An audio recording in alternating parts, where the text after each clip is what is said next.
Salam Sobat Muda, hari ini kita akan membahas Find Jesus, Find Peace.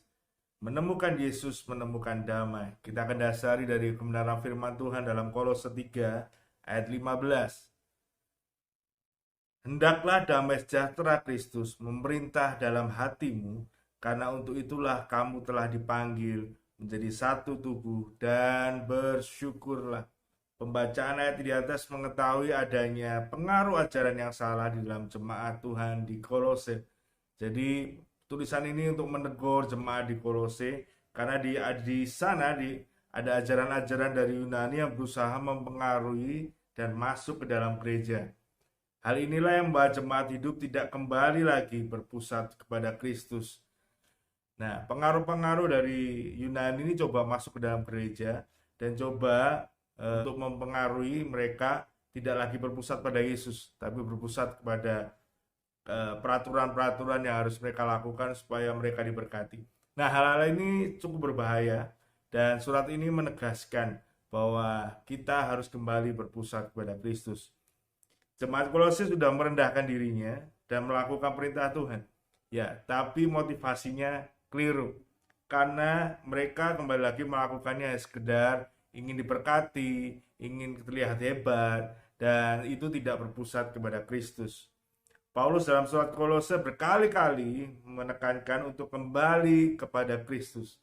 Ya, ini penting banget, karena kalau kita hanya melakukan apa yang menjadi perintah Tuhan saja, tanpa motivasi yang benar, tanpa kerinduan yang benar kepada Tuhan, ingin menyenangkan hati Tuhan, maka kita hanya melakukan sekedar apa yang namanya legalistik, hanya melakukan apa yang menurut kita benar sesuai dengan perintah Tuhan, tapi kita tidak melakukannya dengan berfokus pada Kristus. Itu sangat berbahaya. Ingat bahwa kesalehan kita itu adalah kejijikan di mata Tuhan. Jadi usaha manusia untuk hidup benar itu tidak akan bisa karena kita terbatas. Bersyukur ada Yesus yang mati buat kita dan kita beroleh anugerahnya. Sekali lagi ingat, kita harus berpusat kepada Kristus. Nah, untuk itu hidup kita harus dikuasai oleh damai sejahtera itu. Dengan sabar, Rasul Paulus menasehati jemaat, orang-orang yang dipilihnya, dikuduskan dan dikasihnya di Kolose. Mereka diingatkan supaya damai sejahtera Kristus Yesus menguasai hati mereka. Jadi kita melakukan semua yang Tuhan perintahkan itu karena Kristus di dalam hati kita. Dasarnya adalah Kristus yang memampukan kita untuk mengerjakannya.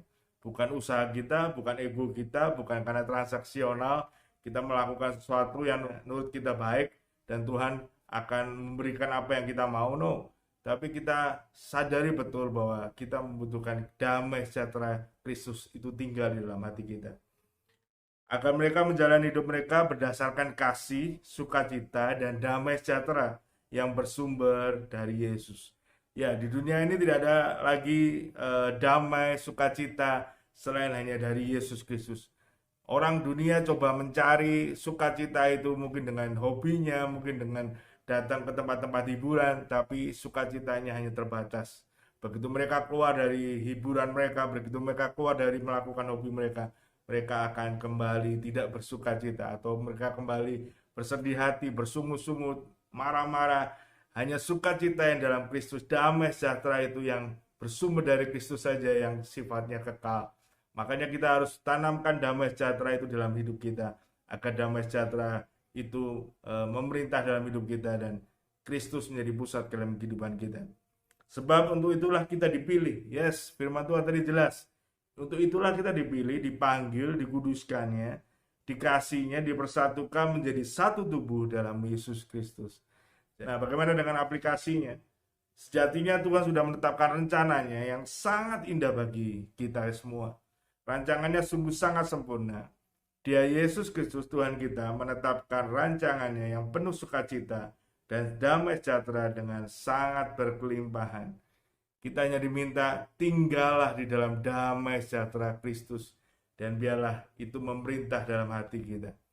Ya, hidup bersyukur dan mengandalkan Yesus. Di masa yang sulit ini kita tidak bisa mengandalkan siapapun. Hanya satu-satunya Yesus, sumber damai sejahtera, itu yang memampukan kita. Karena apa? Kita dipanggil untuk menjadi satu dengan Kristus. Teruslah bersyukur, jangan lagi khawatir, jangan lagi takut. Tapi kita mau bersyukur, kita memiliki Yesus lebih dari semua harta yang ada di dunia ini, lebih dari semua jabatan, lebih dari apapun yang fana yang ada di dunia ini. Karena kita memiliki Yesus, sumber sukacita, sumber damai sejahtera itu. Jadi Jorman, waktunya ngebum. Ini saatnya kita mengejar fokus kita yang benar, yaitu mengejar Yesus. Ketika kita berpusat pada Yesus, bukan hanya melakukan perintahnya, tapi kita mau motivasi kita melakukan perintah Tuhan karena kita mengasihi Yesus. Kita mau meletakkan damai sejahtera yang bersumber dari Kristus itu di dalam hati kita. Dan biarlah damai sejahtera itu yang dari Kristus itu menguasai hati dan pikiran kita, sehingga kita berjalan menjadi penurut-penurut Kristus. Kondisi semakin sulit, kita mau percayakan sumber damai sejahtera kita bukan pada apa yang kita lihat, bukan apa yang kita dengar, tapi kita mau fokuskan kepada Kristus, satu-satunya pusat sukacita kita, pusat segalanya, dan kita mau bergantung penuh kepada Dia. Tuhan Yesus memberkati. Tonton video Ngebum dan bagikan kepada teman-teman yang lain, juga subscribe channel YouTube dari Diaspora Generation juga Pemuritan.